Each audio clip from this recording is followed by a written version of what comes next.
Olá pessoal, aqui Miquel Souza do canal Jogos no Tabuleiro. Como alguns de vocês sabem, porque eu vou partilhando e vou dizendo aqui de tempos a tempos, assim um pouco entre as reviews e os outros vídeos sobre jogos, eu tenho dedicado há cerca de 2 anos esta parte à aplicação séria de jogos de tabuleiro. Especialmente estes jogos de tabuleiro modernos, estes novos designs, estes jogos de hobby, pegando nos jogos e adaptando e conjugando elementos de alguns jogos com outros, construindo outros e fazendo uma série de dinâmicas desse género para incluir estes jogos noutro tipo de projetos ditos sérios. E com isto, obviamente, acaba por estar ligado e relacionado com os conceitos de aprendizagem através dos jogos, mas principalmente com serious games e gamification. E a propósito disso, porque isto tem sido aplicado em vários projetos de várias natureza, mas especialmente nos projetos onde eu vou fazendo e aos quais eu estou ligado, que são os projetos de planeamento.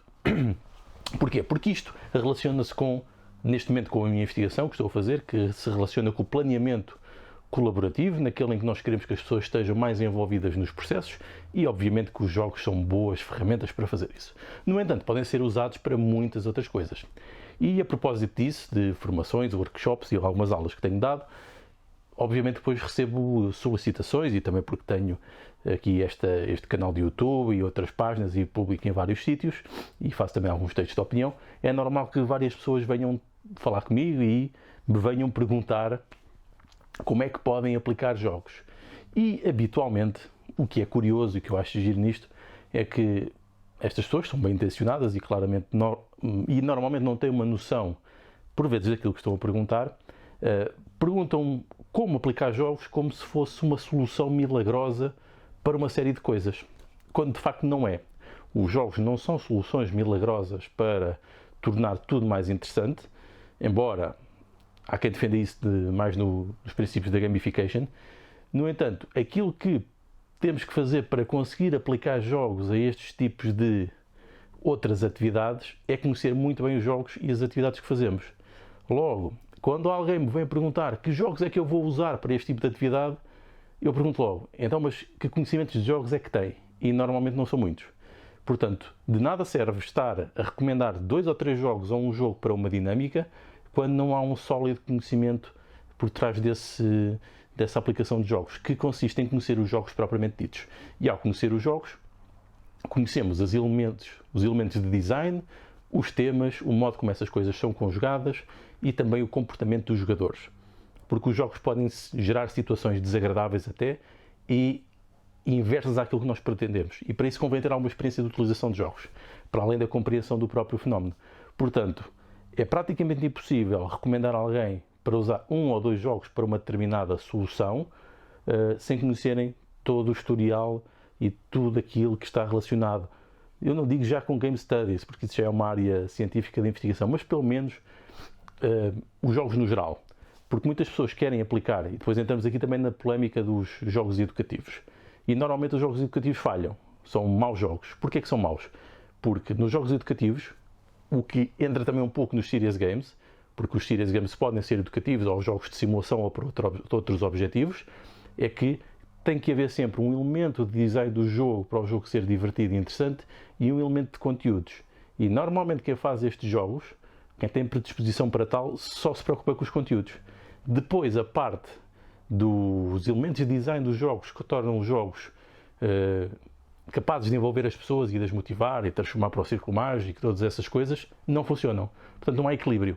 E normalmente quando alguém vem propor a dizer que fez um jogo educativo, normalmente o jogo é mau, porque eles devem sempre ser feitos em equipas, com equilíbrios.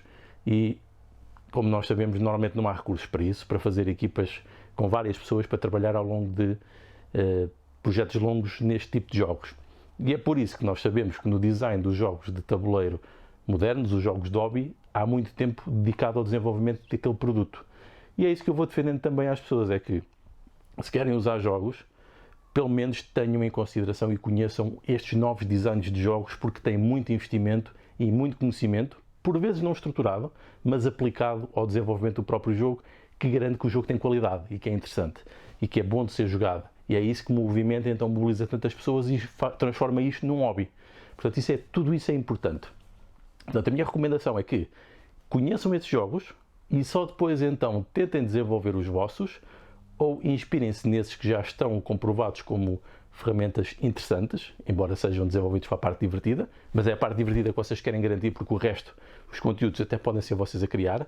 Portanto, aproveitem estes jogos, porque também é uma forma de ajudar os próprios designers, porque ao estarem a usar estes jogos, não é copiá-los, não é copiar, é usá-los, estão também a suportar quem se dedica mesmo a desenvolver este tipo de jogos como profissão ou como hobby remunerado, mas que contribui para que possa ter mais tempo dedicado a isto.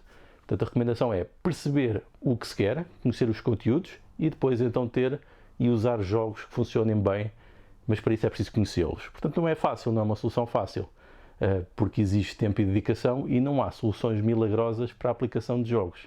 Exige muito tempo e dedicação e o que eu posso sugerir é que realmente exista um prévio conhecimento e um esforço para conhecer estes jogos. Só então podemos aspirar a ferramentas de aprendizagem através dos jogos, às gamifications e aos serious games. Só para rematar, diferença entre gamificação ou gamification e serious games também é importante ter em conta, porque é muito misturado. Gamificação é aquilo que nós fazemos quando queremos transformar uma atividade de não jogo, introduzindo-lhe elementos de jogo para a tornar interessante, ou seja, motivadora para que as pessoas façam isso. É bastante manipuladora ou manipulatória no modo como esta abordagem é feita. É por isso que existem muitas críticas aos processos de gamification. Mas quando descobrimos e quando conhecemos e estudamos jogos, vamos aprendendo elementos e técnicas de design que podemos depois aplicar noutras atividades.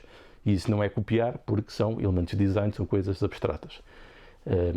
No entanto, o Serious Games já é desenvolver jogos, ou seja, já assumimos que estamos a fazer um jogo e com isso o jogo vai criar condições para aprendermos ou treinarmos certas coisas. Com tudo aquilo que os jogos têm de bons para treinar isto. Pode ser explicado noutro vídeo. Portanto, são duas abordagens diferentes e mesmo os Serious Games não têm de ser jogos desenvolvidos de raiz, podem ser jogos adaptados. E aquilo que eu tenho feito mais tem sido isso. Portanto, fica aqui uma breve introdução a isto e este fenómeno, que é um fenómeno recorrente e que, pelo que eu sei, as editoras também são constantemente bombardeadas por este tipo de abordagens.